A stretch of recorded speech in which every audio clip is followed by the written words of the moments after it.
Assalamu alaikum YouTubers. Welcome back to Modern Civil Engineering Technology.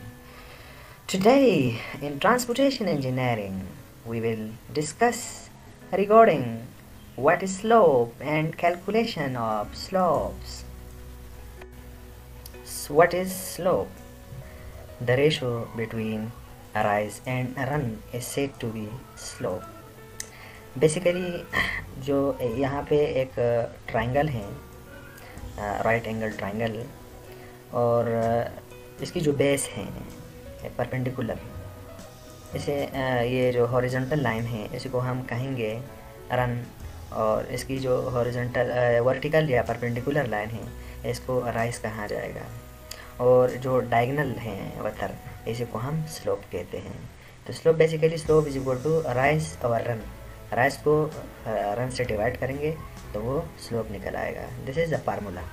Uses: slopes are used in highway design such as gradient, camber and embankment of road, bridges and river. It's also used for designing, calculating staircase, sewer line, tanks floor and roof of the building etc. तो जो slope है ये road की gradient बनाने में, या road के highway के लिए जो कैम्बर बनाया जाता है, या एम्बैंकमेंट रोड के लिए, ब्रिजेस के एम्बैंकमेंट के लिए और दरिया के एम्बैंकमेंट के लिए, और इसे स्टीयरकेस यानी जो सीढ़ी बनाने के लिए भी, डिज़ाइन करने के लिए भी इस्तेमाल किया जाता है। सेवर लाइन यानी जो पाइप वगैरह हैं मेन होल्स के लिए, तो उनमें भी जो स्लोप दिया जाता है वो भी इसी स्लोप से हम मालूम कर सकते हैं। फिर ये जो टैंक्स फ्लोर हैं उनमें भी स्लोप दिया जाता है। फिर ऊपर जो इन द लास्ट बिल्डिंग के जो टॉप पर है ना, रूफ ऑफ द बिल्डिंग, उसमें भी स्लोप दिया जाता है। तो हर जगह पे स्लोप दिया जाता है। इनके यूजेस है कि हमें कहाँ पे स्लोप देनी है। तो बेसिकली स्लोप है क्या चीज़, ये तो मैं बता चुका हूँ कि राइज और रन, ये कहलाता है slope, the ratio between rise and run. और इसका इस्तेमाल कि हमने स्लोप कहाँ पे देना होता है। तो there are three primary ways to quantitatively express the slopes। यानी जो स्लोप्स है उसको हम तीन तरीक़ों से कैलकुलेट कर सकते हैं। वो तीन तरीक़ाकार ये हैं कि फर्स्ट में हम देखेंगे कि स्लोप रेशो हमने कैसे निकालना है। जैसे राइज और रन, ये राइज है उसको रन से डिवाइड करेंगे तो स्लोप रेशो। और दूसरे तरीके से हम यानी बी का जो है वो स्लोप परसेंटेज में हम कैसे निकालेंगे, तो वही राइज और रन करेंगे लेकिन मल्टीप्लाई 100 से करेंगे परसेंटेज बनाने के लिए। फिर स्लोप एंगल, फिर इसी टेंजेंट इन्वर्स, और जो राइज है रन को पहले डिवाइड करेंगे और टेंजेंट इन्वर्स लेंगे तो उसका थीटा भी निकल आएगा। तो ये तीन तरीक़ाकार हैं स्लोप कैलकुलेशन के लिए। तो अक्सर जो स्लोप दिया जाता है इंजीनियर्स आर्किटेक्चरल ड्राइंग में, तो उसमें या तो जो पहली टाइप है 1:20, 6:200 और 10:500 यानी 1:20। इसको हम इस तरह भी लिख सकते हैं 1/20 यानी 1/20, और 6/200 10/500। ये पहली स्लोप रेशो की पहली दोनों सेम है। या इसको हम इस तरह लिख सकते हैं 1:20 या 1/20, दोनों को इस तरह लिख सकते हैं, इसमें कोई इशू नहीं है। इस तरह लिखे या इस तरह लिखे। इसके बाद स्लोप परसेंटेज की बात मैं करूँ तो स्लोप परसेंटेज में भी दिया जाता है, जैसे 0.5%, 2%, 6%, ये स्लोप उसमें भी दिया जाता है कि आप उससे कहें कि भाई जो स्लोप है वो परसेंटेज में मालूम करें। और इसके बाद स्लोप एंगल, हमने स्लोप एंगल कैसे, ये जो एंगल आपको नज़र आ रहा है ये एंगल हम कैसे मालूम करेंगे। तो बाज़ औक़ात एंगल भी हमने मालूम करना होता है, तो वो भी इस तरीके से मालूम किया जाता है। तो ये फॉर्म्स है बेसिकली स्लोप के लिए। Example 1. A triangle which has rise 500 mm and run 10 meter. Find the slope of gradient ratio. तो ये तीन टाइप्स की कैलकुलेशन है। पहले स्लोप रेशो की हम मालूम करेंगे, और सेकंड नंबर पे स्लोप परसेंटेज, और थर्ड पे जो स्लोप एंगल है वो मालूम करेंगे। तो ये फर्स्ट एग्जांपल यहाँ पे है, इसको मैं सोल्व करने जा रहा हूँ। इसमें जो डेटा है वो राइज़ की, जो यहाँ राइज़ है वो 500 mm दिया है। रन जो है वो 10 मीटर मीन्स 10,000 मिलीमीटर, क्योंकि 1 मीटर के अंदर 1000 mm है, तो 10 को अगर 1000 से ज़्यादा देंगे वो तो 10,000 मिलीमीटर बन जाता है। इसके बाद हमने मालूम क्या करना है, स्लोप ग्रेडियंट एज रेशो के तौर पर मालूम करें। SG फार्मूला इसके लिए है SG राइज अपॉन रन, यानी राइज को रन से डिवाइड करना है।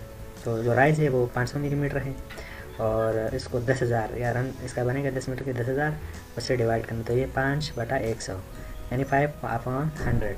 इसका जो आंसर बनेगा वो 1/20। उसको मज़ीद अगर डिवाइड करेंगे तो वो 0.05 mm आएगा। तो बेसिकली इस जो स्लोप ग्रेडियंट है SG, इसको हम 1:20 इस तरह भी लिख सकते हैं और बाकी इन तीनों फॉर्म्स में लिख सकते हैं। इसके बाद हम इसी जो स्लोप है उसको हम परसेंटेज में भी मालूम कर सकते हैं। तो परसेंटेज के लिए सिंपल वही फार्मूला है कि राइज डिवाइडेड बाय रन, लेकिन यहाँ पे मल्टीप्लाइड बाय 100 करेंगे। 100 परसेंटेज बना रहे हैं यानी फ़ीसद बनाने के लिए होता है। तो वही सेम प्रोसीजर, इसका जो आंसर बनेगा वो 5% बनेगा। शुक्रिया। Example number 2, a road width is 14 feet and slope is given at both sides 2%.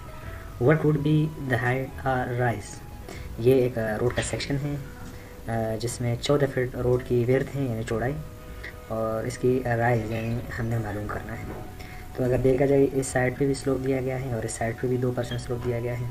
ये यहाँ पे ड्रेन है, बारिश का पानी जब यहाँ से जब इस पर लगता है तो इसलिए बारिश की वजह से स्लोप दिया जाता है, स्पेशली रोड के ऊपर, और जिसे इसे रोड कैम्बर भी कहते हैं। जो साइड स्लोप या ट्रांसवर्स स्लोप को हम रोड कैम्बर कहते हैं, और लॉन्गिट्यूडनल स्लोप जो रोड की हैं या हाईवे की उसे हम ग्रेडियंट कहते हैं। तो ग्रेडियंट या कैम्बर या कोई भी स्लोप अगर दिया जाए तो या तो परसेंटेज में दिया जाता है या रेशो में दिया जाता है, या इसके हमने एंगल मालूम करना है। तो पहले वाला जो न्यूमेरिकल सोल्व किया वो बेसिकली स्लोप रेशो का था और ये परसेंटेज का है। तो इसको हमने सोल्व कैसे करना है, 14 फीट टोटल इसकी विड्थ है रोड की, तो उसको हम डिवाइड करेंगे 2 से, तो ये 7 फीट बनेगी। तो 2% को बेसिकली हम इस तरह भी कर सकते हैं, इसके 2 इसकी राइज बनेगा और सब इसकी जो हॉरिजॉन्टल है यानी रन है वो बनेगा। इसको हम 2% 2 डिवाइडेड बाय 100 हम भी लिख सकते हैं, और राइज डिवाइडेड बाय 7 मीन इसका जो रन है आधे जो विड्थ है इसकी, तो इधर लिखेंगे। इसको फिर क्रॉस मल्टीप्लाई करेंगे, क्रॉस मल्टीप्लाई से ये 100 राइज और इक्वल टू 7 को 2 से जब क्रॉस मल्टीप्लाई करेंगे तो वो 14 बनेगा।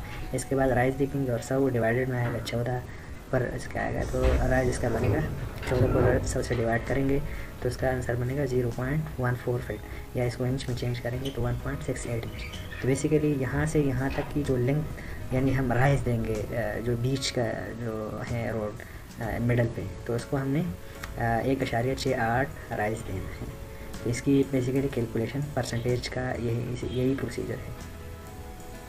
Example number 3, triangle which has rise 365 mm run equal to 1000 mm, what would be the angle.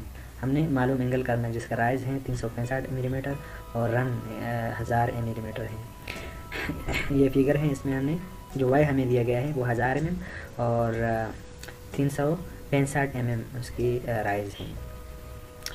Required हमने मालूम क्या करना है, एंगल मालूम करना है। तो एंगल हम कैसे मालूम करेंगे, इसके लिए tangent theta equal to X divided by Y, mean X is the rise and Y is the run.